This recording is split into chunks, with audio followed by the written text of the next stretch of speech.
Hello, and thanks for tuning in. My name is Kristian Svennevig. I'm a geologist and scientist at the Geological Survey of Denmark and Greenland. I will present to you a multidisciplinary approach to landslide monitoring in the Arctic, case study of the June 17, 2017 landslide at Karat, West Greenland. So this is the background of the story, the June 17, 2017 landslide. Giant landslide of 43 million cubic meters.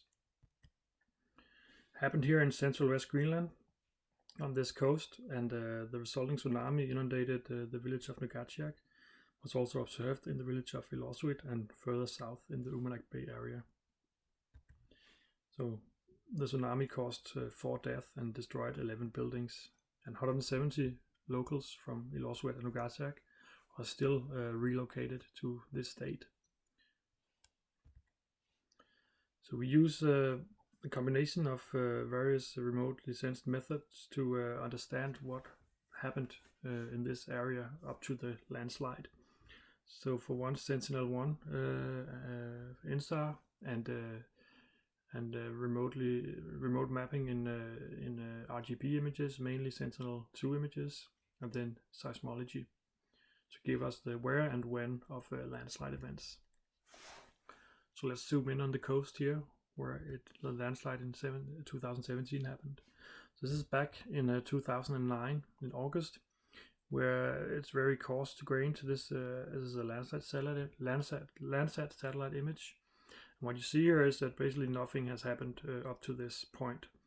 If you notice this area of the slope in the next photo, you have a dark coloration here, which we interpret to be a landslide that occurred. But it's a very coarse image. But the seismologist found a seismic signature from the area that corresponds to a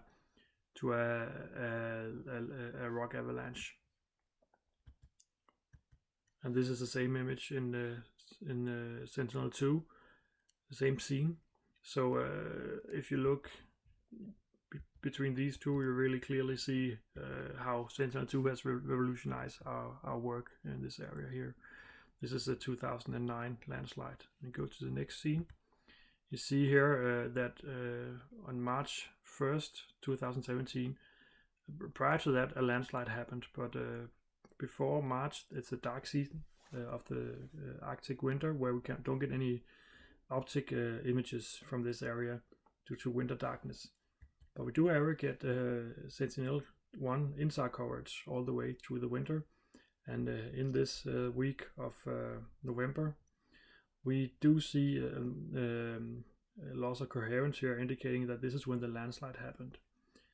And when we look to the seismology records, sure enough, we found the landslide on this exact time.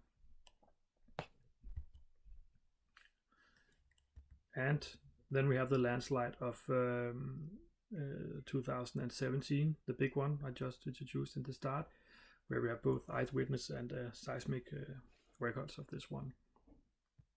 So these two ones are order of magnitude smaller than the large one, 3 million cubic meters, and here we have 40 million cubic meters. But no one noticed these two, and by themselves they're giant landslides, but no one noticed them, this being in a remote Arctic area that didn't cause a tsunami. So maybe had we been aware of these, we would have looked more at this coast and had a chance to see this before it happened.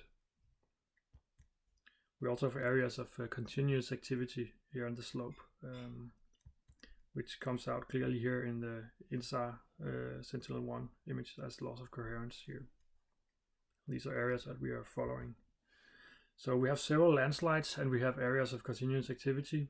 And the availability of free remote data enables us to study this area in a way that was not possible just a couple of years ago, as exemplified with the Sentinel-2 and Landsat images.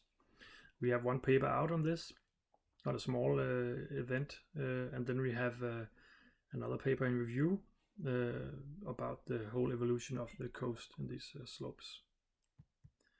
Just a wrap-up picture here showing you activity just 2 weeks ago in Sentinel-2 images. This is the 2017 SCARP, and here we have a landslide that had taken place just prior to September 24th, 2020.